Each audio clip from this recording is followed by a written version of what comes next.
So there either has to be one of two things. You either have to say, okay, we're just going to get started. We're going to know what success looks like. And then anything that gets in the way of success, we're going to be committed to changing. Again, in practice, what typically happens is that we just kind of sit there and do goofy things in Scrum instead of actually changing the organization. Or you have the opportunity to take a look at the organization and say, okay, let's get it as close as we can get it to the behavior characteristics that we would like, understanding maybe it's not perfect. We can't change everything all at one time.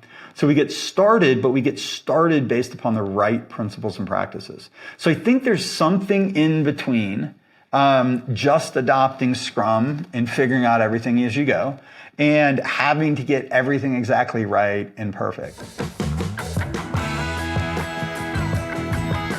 Okay, everybody, as much as I want to drop in each time I do one of these things and talk a lot about Agile transformation, Agile at scale, a lot of times in order to really understand Agile at scale or Agile transformation, you really have to look at the fundamental building blocks of what an Agile organization is.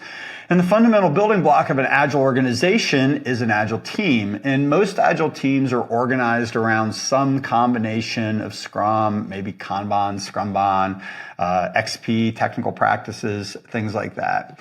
If you look at the Scrum Guide and you look at how Scrum is set up to operate, this is all pretty well trod stuff, right? So we're just going to go over it as a little bit of a reminder.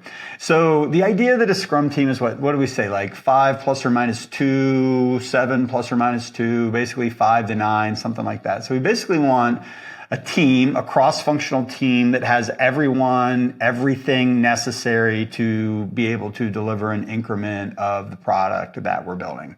So if that's a software product, we have our developers, we have our testers, we have, you have business analysts if you have that. Maybe it's all developers that do all the different things, right? And lots of different configurations of a particular Scrum team. But the general idea is that everybody that's on that Scrum team has the ability to be able to produce that working tested increment. Those people that are on that team are operating off of a well-defined backlog. We can go to Mike Cohn's Agile Estimating and Planning. We can go to Bill Wake's Invest Model, Independent, Negotiable, Valuable, Small, Estimatable, Testable. We can go to like Ron Jeffries, Card Conversation, Confirmation, whatever your favorite kind of user story kind of use case, whatever use case scenario that you like. But basically what we want to do is we want to feed those teams the features or behaviors that we want to be able to see in the software. So we're not feeding them activities, go write this database table, go build this screen. We're doing things like user needs to be able to log in. Right? So we have this backlog, we have this team, and that team needs to have the ability to produce a working tested increment of software at the end of every sprint. It's kind of like Agile 101.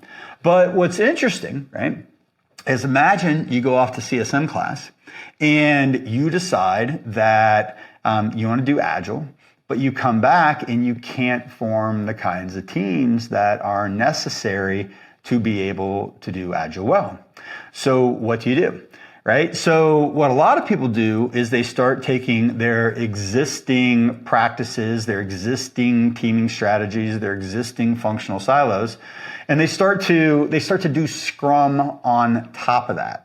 And a lot of times, it might even kind of seem like it's pretty cool, right? The team kind of likes getting together and doing daily stand-up meetings, and they like the visibility of the boards, and they like the collaboration, maybe a team room if such a thing exists. They like the big visible radiators. All that stuff's pretty cool. But at the end of the day, agility really comes down to, can we continuously produce things that our customers care about so that they can get value from them and we can get feedback? Okay? And so if we lift that constraint off the system and we say, okay, we're doing Scrum on top of what I might call like a legacy ecosystem, again, we might get some value out of Scrum, but we're not getting the benefits of being Agile. In order to actually get the business benefits of being Agile, I have to create the conditions to be agile. Now, what's interesting, right? And this is like a fascinating, I think, kind of human condition problem, right? So let's say you're operating at the work surface on a team. Let's say you're maybe a middle manager, and you're in this organization and you report into a higher level entity that just maybe isn't as open. Maybe they've said you could do agile, but you can't actually make any changes to the ecosystem. The idea in adopting Scrum in that kind of ecosystem would be that you would have to get agreement on some level from those people that are operating above you on what the objectives of adopting Agile are. Do they want to be able to put things in market faster? Do they want to have a collaborative team-based environment? Do they want to create teams where like the value stream and the constraints are confined within the team? Do they understand the principles of cost accounting versus throughput accounting?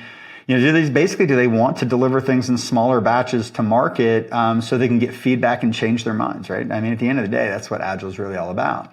So if you had at least agreement on those kinds of business outcomes associated with doing Agile, and then you started to do Agile on top of your legacy ecosystem, then by doing Agile, like the idea would be is that Scrum, Agile would show you your impediments, and then the Scrum Master, whoever, would take those impediments to the organization and we would systematically start to dismantle it. So it's kind of like we would use Scrum to build a business case for change, right?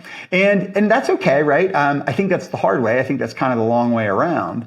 But unfortunately, in practice, what tends to happen, and we just see this all the time, is that the team either doesn't see the constraints, doesn't fully appreciate the impact those constraints are having on their ability to deliver, or they just feel powerless, or maybe they actually are powerless to make any of those kinds of changes. So they just kind of suspend disbelief, right? And that's where we get kind of Scrum in name only or cargo cult Scrum, stuff like that, right? Is where the team isn't actually empowered.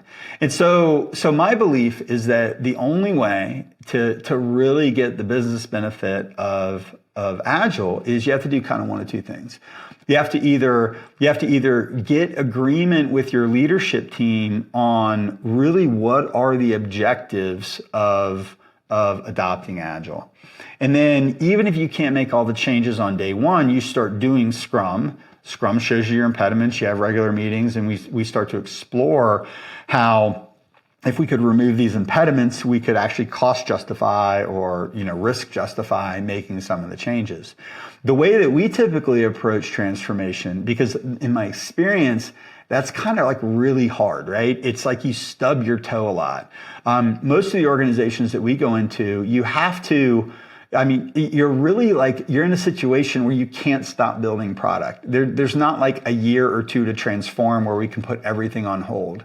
So this idea of making and meeting commitments and failing and making and meeting commitments and failing and struggling and figuring out your impediments and systematically finding them and systematically removing them can be a pretty painful process.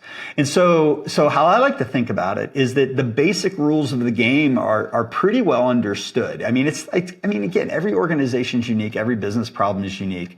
But the fundamental principles and practices of teams, backlogs, working, tested software is a pretty universal principle.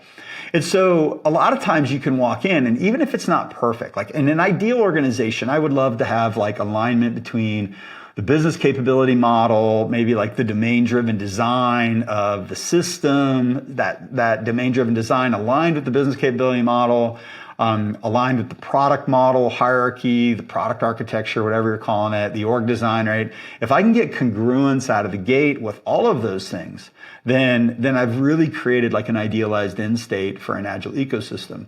But in the absence of that, that's a little bit hard to get to a lot of times moving from a legacy organization into a more modern, composable or product-driven organization, right? That's really what we're talking about there.